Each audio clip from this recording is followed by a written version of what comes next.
Hi everyone, my name is Fanny Curzon and I'm glad you're here today. Welcome to the Marriage Reset podcast. Today we're talking about something many couples sense but struggle to name.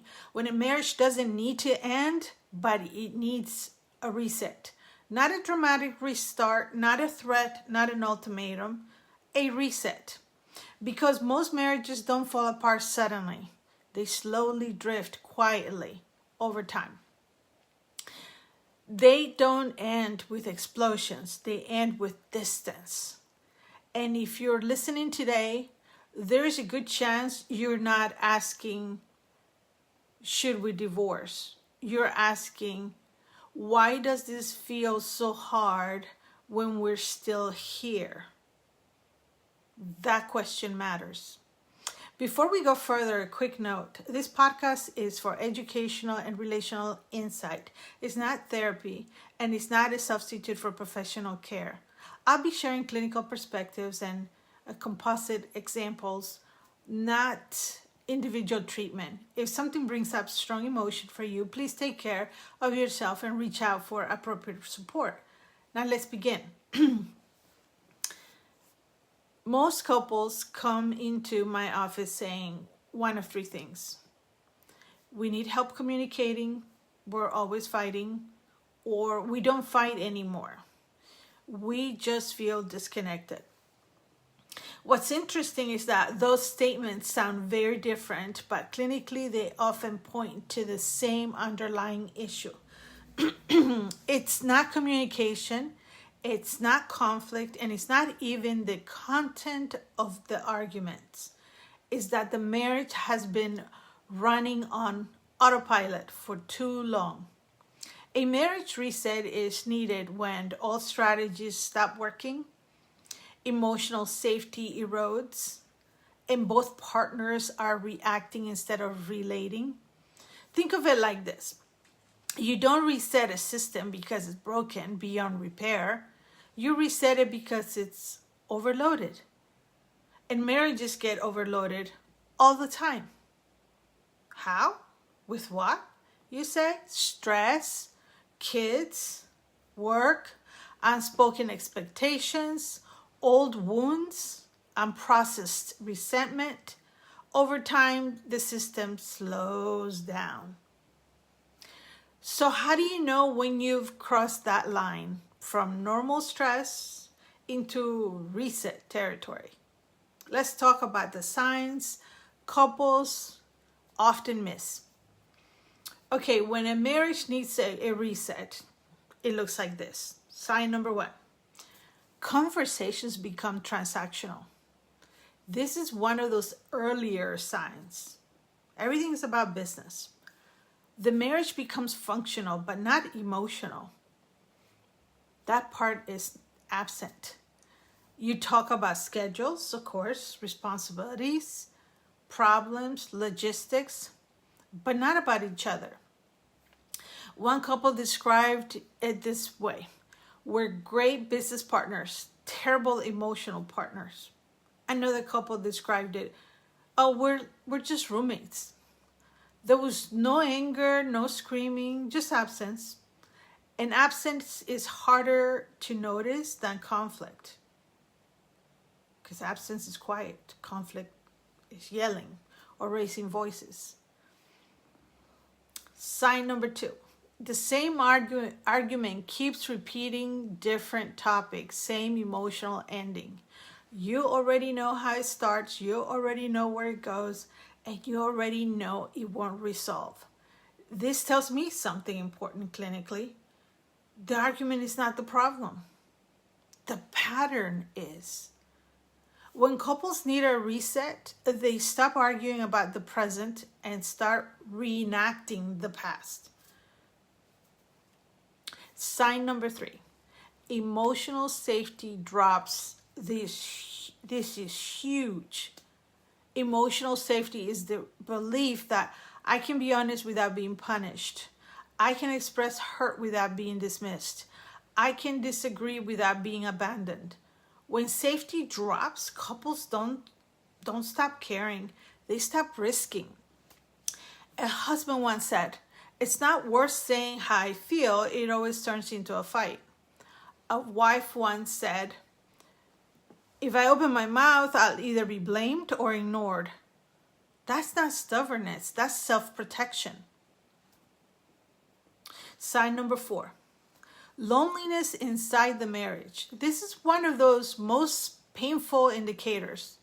Being lonely alone is sad. Being lonely with someone is devastating. This usually sounds like, I miss you. I don't feel chosen anymore. We feel like roommates. This isn't about a lack of love. It's about a lack of connection.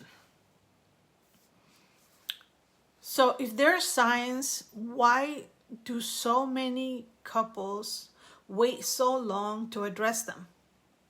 Let's talk about what keeps couples stuck. Why couples delay a reset. All right, reason number 1. They normalize the pain. Oh, it's normal. It's part of life. They tell themselves, this is just marriage. This is what it is. Oh, everyone struggles. It'll get better when things slow down. But life rarely slows down on its own, and normalization can quietly turn into neglect.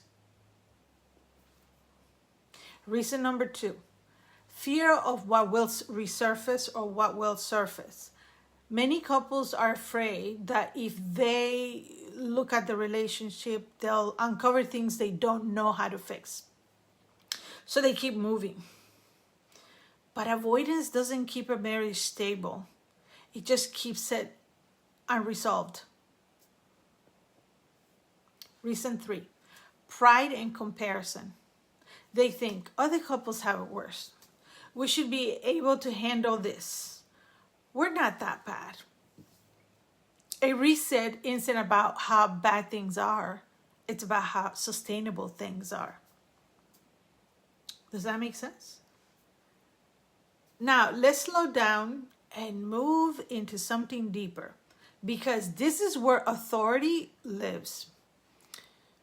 Let me take you into a therapy room for a moment.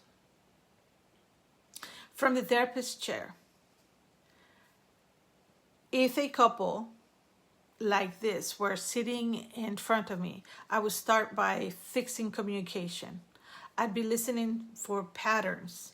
I'd be watching who speaks first, who interrupts, who shuts down, who carries emotional responsibility, who leads or who feels unseen. I'd be asking myself, is this couple emotionally flooded or emotionally detached? Is one partner overfunctioning while the other underfunctioning? Are they reacting to each other or to old wounds? Very important. Here's something most people don't realize.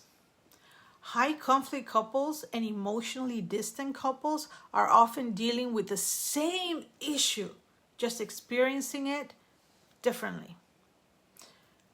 One fights, one withdraws. But both are saying the same thing. I don't feel safe or seen here. I don't feel safe or seen here. That's when a reset becomes necessary, not to assign blame, but to reorganize the emotional system of the marriage. So if a marriage reset isn't about blame and it isn't about starting over, then what is it about? Let's bring this together.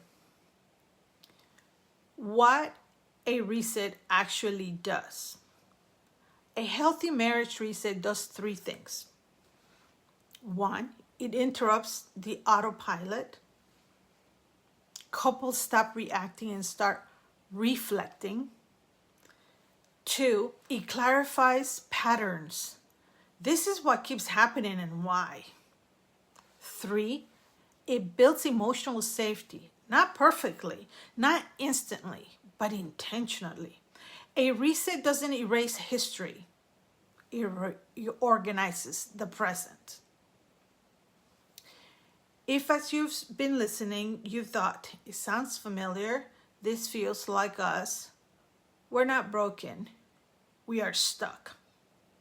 That awareness matters. I offer something called the Marriage Reset Intensive for couples who feel caught in recurring conflict, emotional distance, or exhaustion, and who want clarity and direction without dragging this process out for months. An intensive allows us to slow everything down, identify the patterns that keep repeating, rebuild emotional safety, and create a clear path forward.